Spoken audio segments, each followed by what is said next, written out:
What is up, Diecast fans? My name is Trey, and welcome back to the Diecast Dilemma channel. And today we have a 1938 Cadillac. Oh, it is a pretty one. It's got a dark, very, very dark blue paint job on it. And it is super iconic car, and it's even got suicide doors. But we'll get to all that in a minute. Let's start out with the front end. So here we got the two bulbous headlights in the front end, which will give you absolute maximum, when you're driving at night, it'll give you lots of vision on the road. Definitely will not blind any other drivers coming your way. But, yeah, got these huge grills in the front end with the V and then the red dot right there. That's very nice. It says V16. Is that what this? Am I reading that right? I think I'm reading that right. I hope I'm reading that right. Got the big Cadillac emblem with the wings coming off of it at the top of the grill. And yeah, you got two marker lights over here. I do not believe this car actually has turn signals. So you got two sets of marker lights down here on the bottom of the fenders. And then you got two more up here at the top. So those are very nice as well. You got a big plastic chrome bumper over at the bottom here with Cadillac engraved in the middle of it. I'm gonna assume that's supposed to resemble a license plate, but they didn't actually take the time to put holes in the back of it and actually put a license plate right there. So they just put that there instead. But no harm, no foul. It's actually a really nice diecast, and also that's just one thing I might point out. Looking at the front of the hood here, though, we have a super nice, winged angel woman thing that, came on a lot of Cadillacs back then in the 30s and in the 40s. And, I mean, they showed up a lot. So, yeah, very nice. It's not too stable on there. Mine's a bit wiggly, but that might just be something that my own diecast just might be its own problem. So, yeah, pretty solid fenders, pretty solid hood, and, yeah, overall, front end, first impressions look very nice.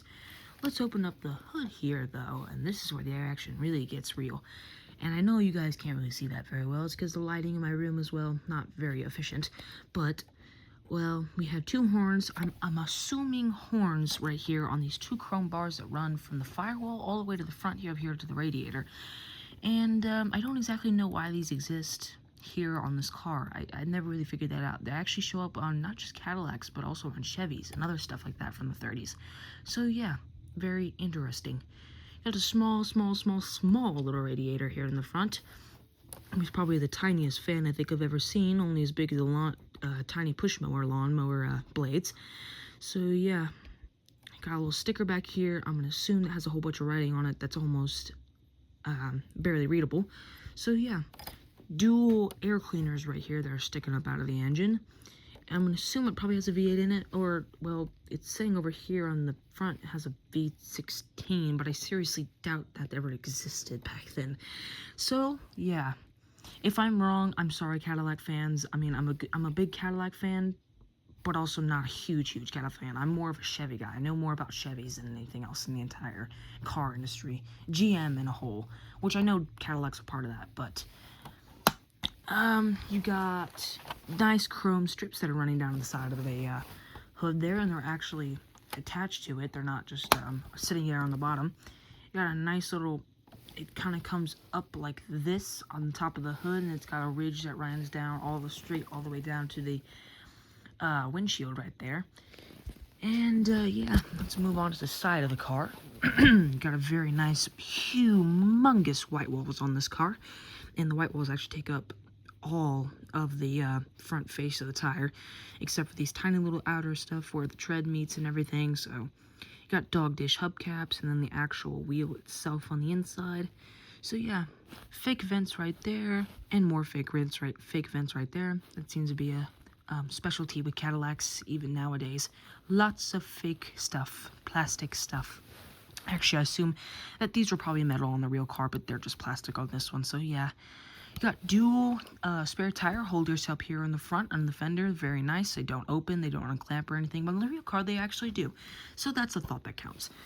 Moving on to the side here, we got the chrome strip does not just run here from the actual hood itself. It goes all the way down to here. It doesn't actually run all the way down, you know, back there. But, you know, on the actual car, they're doing everything that they can. So you got a chrome piece here, a chrome piece here, and a black piece here that's actually supposed to represent rubber, but it's actually just plastic. More and more and more plastic. So yeah, very plasticky model. But I mean, it has a good and fair amount of die-cast too. The doors are made of die-cast. And this is made of die-cast, fenders are made of die-cast, back end's made of die-cast, yeah. Yada, yada, yada. Moving on to, suicide doors, by the way. Yeah, suicide doors. You remember those? Anybody? Anybody born in that time period? You know, I mean, I know they appeared on some Lincolns in like the 60s and stuff, but yeah, if anybody remembers suicide doors, give a thumbs up on my video. That'd be really nice. Really helps me out my channel. And it's also really cool to see how many people still remember suicide doors on their cars, or you know, on cars in general. So yeah, back off of my ramblings, we got a nice black door card here that just resembles that one. They just reprinted it over to this side, and you got a manual door crank, you got an armrest, and you got a crank for wing windows, I assume, and a crank for the actual window itself. So yeah, pretty cool, pretty bland door card though. Got the front end here. And you can also remove the top, by the way, so that's a very nice feature that you can have with this car. Back one can't be removed though, so that kind of sucks. But yeah, you got a very nice interior. Zoom in a bit on that. Well, my camera will focus. You got your felt carpet down in here, so that's very nice. You have your steering wheel, which doesn't, looks like maybe a 3 on the tree, or does this have an automatic? I have actually no idea. Like I said, I'm not a huge Cadillac influencer. It's just something that I indulge in a little bit from time to time. Yeah, you got posable tires, so when you turn the wheel, the steering wheel does too. One thing though, the actual steering column actually moves with the wheel. They're all attached, so yeah, you're gonna have a little bit of play with your steering wheel there as well. So, but I mean, it also means that you can actually move your, I'm gonna assume, shifter over here. So yeah, that's pretty cool. Got some really nice front windows here on the front of the car. They have that split one like I have on the semis that you see all the time going down the highway. Well, maybe not all the time. Some of you may not, but I see them quite a few times. And I even own a semi that has that exact type of windshield. So yeah. Got a nice little vent over here to give the engine some more air induction, you know. Cool. Moving on, you got the black seat right here. That's all rubber, actually, so that's pretty nice. It gives it a more of a realistic texture. But yeah, nice soft closing doors. Got a little mirror right there. It's actually square. A lot of square mirrors on some of my cars. Actually more circular than anything else, but yeah, moving on to this door, it's the exact same deal as the other door in the front. It just doesn't have an armrest, and it has wood grain right here. So that's pretty much it. Lots of, well, not too much wood grain on this car, but definitely some. You got bright blue carpeting in this car. Oh my goodness, it reminds me of an 80s house. You know, all that crazy carpeting that they used to have back then. If anybody remembers that, what am I saying? I'm 13 years old. I wasn't alive in the 80s, but I do remember seeing photos. So yeah.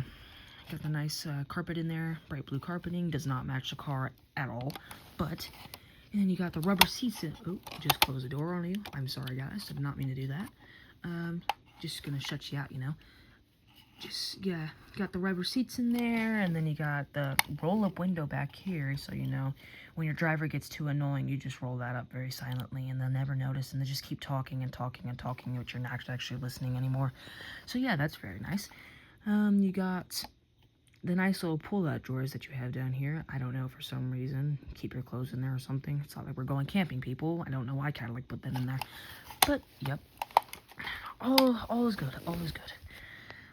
You got the nice back window here that you can barely see out of. I don't even know why they even bothered to put a rearview mirror there, because it won't help you anyways. So, yeah. Got your gas cap over here in the back fender. And just by the way, everybody, I'm not actually discriminating Cadillac. I just want to be funny. Just letting you guys know. I know some of you take offense to that sometimes, you car guys.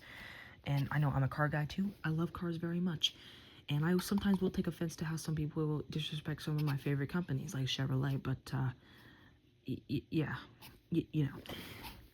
just don't take it too seriously. You got your tiny little gas cap back here that you can barely fit a nozzle in, so just letting you know that'll be a very hard time. And you got nice little vents down here that are all plastic and fake, so they serve zero purpose, but they do give a lot of style to the car. Got a huge plastic chrome bumper back here, which probably wouldn't protect you from anything if anybody rear-ended you, so that's just a plus. You got a license plate with no license plate. Okay, wherever this car goes, it's illegal. So yeah, that's just wonderful. Got a nice little, oh, it's posable. Posable, gosh dang it, I can't even think of the name of it. Emblem, that's the name I was looking for. I totally thought that off the top of my head, but you have a nice little posable emblem like that on the back of the trunk, so that's very nice. I don't know if I already forgot if I mentioned the tailgates or not, but there you go. You got an opening trunk here, and I was gonna actually put this car on a diorama, but if you can't see, this has very little trunk space, so I was gonna put it on a diorama with the trunk open, and there was like a family getting luggage out of the back of it, but yeah, you know, it never worked out, so, because it barely has any room back there to even put anything, so nada, never happened. Moving on to the other side, same deal as the other side, same deal as the driver's side, so yeah. Flipping the car over, we have the bottom of the block, which is tan for some god-awful reason, and the rest of the car is dark blue. It's very weird, the color combinations on this car. Wheels spin freely without too much disturbance or disruption. You got all your steering linkages and everything. No working suspension anywhere on this car. Actually, the back has working suspension, but the front does not. So it doesn't really help you out at all. You got a little bit of hair, as you can see. You got a nice frame that goes all the way down here. Unlike my Danbury Mint models that I've also shown on this channel way back when, you had, they had steel, or not steel, oh my goodness, die-cast actual frames, but this one is just plastic. So your car is more likely to split in half than any other car in the world, but yes, you got little holders here for your running boards. I would not step on this if this was an actual car, because they're just plastic, and you probably just fall to your death. And so, yeah, nice little, very loose drive shaft that does not turn, by the way. And these two wheels back here are connected. So that's wonderful. They're, interlocking. Got they're not four-wheel drive back here, but yeah, working suspension back here does very little for anything either way. Got a nice huge chrome exhaust that'll probably rust away in about 2 years or so of owning this car, so that's just wonderful. And yeah, unmolded in gas tank. That does not look very big. Something tells me this car did not have very good gas mileage. So anyways, that is my review, guys, of the 1938 Cadillac. So yeah, I hope you guys enjoyed. Remember to like, subscribe to my channel. I really need it, guys. It's gone bad. It's gone really bad. But I'm hoping the more videos that I post, the more famous that I will get, and I will become almost as famous as you know, other diecast car channels. Probably not, but I'm hoping. I am really hoping. Thank you, guys. Bye.